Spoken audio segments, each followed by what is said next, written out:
Everybody wants to know what happens with the Federal Reserve. Why? Because this affects just about everything, whether it's mortgages, whether it's credit cards, everything is impacted by the Fed funds rate. Even other central banks around the world plead with the Federal Reserve to take particular action, whether that is slowing down on rate hikes or maybe stopping with their rate cuts as they did years ago. Now we look at what's happening right here.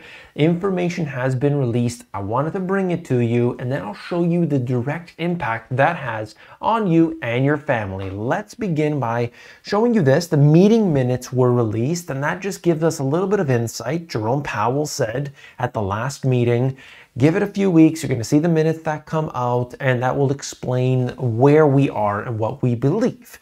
And some of the central bankers thought that we are in a region in which was not restrictive enough. They still need to get there, but they don't want to go too fast. That's the message right now.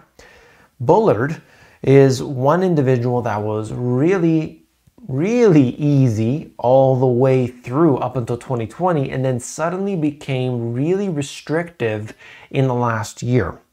Let's hope that we get disinflation in 2023. But right now, the economic data came in hotter than we thought. And so that's what they are concerned about, that they might have to increase higher and higher and higher. They were thinking initially 5% on the Fed funds rate would be the top. But each and every day, it seems like that's going up. In fact, I'll show you the charts that are associated with this information. Let's look further into it. Fed minutes show that a few participants favored a 0.5% hike. Inflation still remains unacceptably high. So while 25 basis points or 0.25% is the likely level that they'll continue on, there are a few people that wanted 0.5%. Participants concurred that the FOMC had made significant progress over the past year in moving towards a sufficiently restrictive stance on monetary policy. All that means is they're getting to the level in which they're going to stop increasing interest rates. Okay?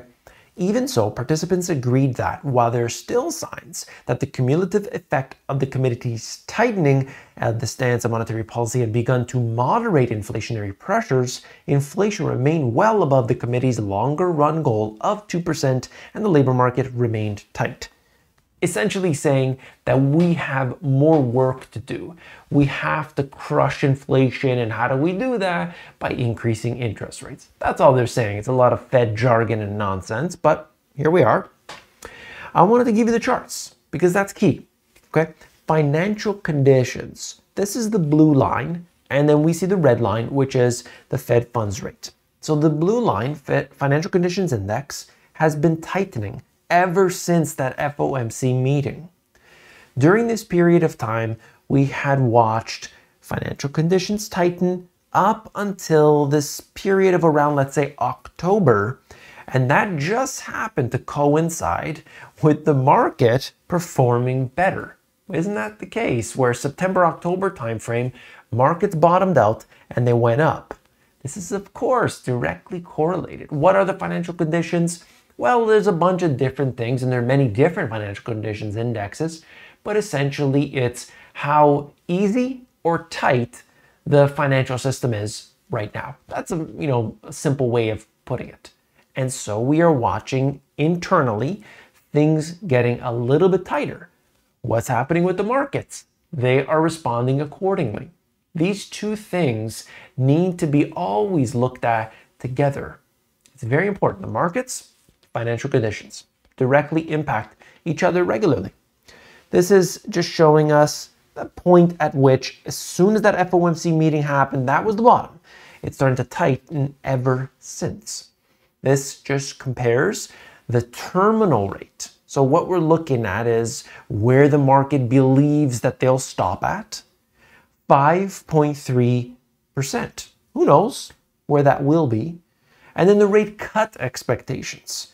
I find it funny that they think that at that point, they're going to just start cutting rates immediately. So in 2023, the expectation for investors is rate cuts will be seen. That's what they're saying. We don't know if that's the case, but we'll take it as it is. This right here is the Cleveland Fed inflation nowcasting for basically the inflation models, whether it's core or CPI. And all I wanted to highlight was the fact that when we look at it, it's basically showing that they predict, it's all about predictions and estimations and so on, but they predict that this is kind of leveling off. It's not declining as it was before. Okay, and that's important because that means the Federal Reserve cannot stop increasing interest rates. This shows us the impact of those rising interest rates on mortgages. And when you look at it, mortgage applications have declined to levels we haven't seen since the 90s. Very unusual. Now, there's many reasons for this, essentially just looking at tighter conditions, higher mortgage rates, and higher prices, preventing people from getting in right now. This is the yield curve inversion. You could see this all the time, different places, different levels and so on. There's many different aspects to this, but I'm just showing you that the bond market is signaling that we are in a recession or a recession is coming soon, depending how you want to look at that. That's all I'm showing here. It's an odd chart, but the point I wanted to highlight is because of what's happening with the bond market, because of what the Federal Reserve has done, that means that historically a recession is baked into the cake. All right, now, what does it mean? What's the takeaway here? Well, when you increase interest rates, you increase mortgage rates. And so I'll show you this in real terms. Cost of a mortgage, $400,000, that loan at 3%. Okay, we had that not that long ago. And so the total payment would be basically $2,000, $1,966. All right. Now, what would happen? And by the way, your total cost of your mortgage, $607,000. People don't factor that in, but that's the way it goes. Now, what about that same $400,000 loan at 6.5%? Well, it's $2,800, and your total cost of the mortgage is now $910. So more than twice as much than the actual cost of the home. So you see how we haven't even got to extreme levels in mortgages, and yet we're talking about a lot more that people have to pay. So this is where we are at right now today. If they don't start cutting in late 2023, we are going to get in a situation where people, investors, and businesses begin to panic. I've got more. Check this out. Iraq to allow trade with China in yuan, according to their state media. So they're saying what they did back during Saddam Hussein was that we want to trade in an alternate currency. Did not end well, let me tell you, the first time around. So I want to see what happens here, because this current system is in my opinion, under its way of basically going downhill. The way that this is set up, when you have all these central banks doing what they're doing, this is going to lead into a new system, a new currency system. And I do believe that central bank digital currencies will be at the forefront of all of this. In the meantime, there's going to be a lot of volatility. This won't be the only country that's going to do business in another currency other than the US dollar. All right, what about you have many examples like this. NPR to cut 100 workers in one of its largest layoffs ever. That's roughly 10% of its workforce.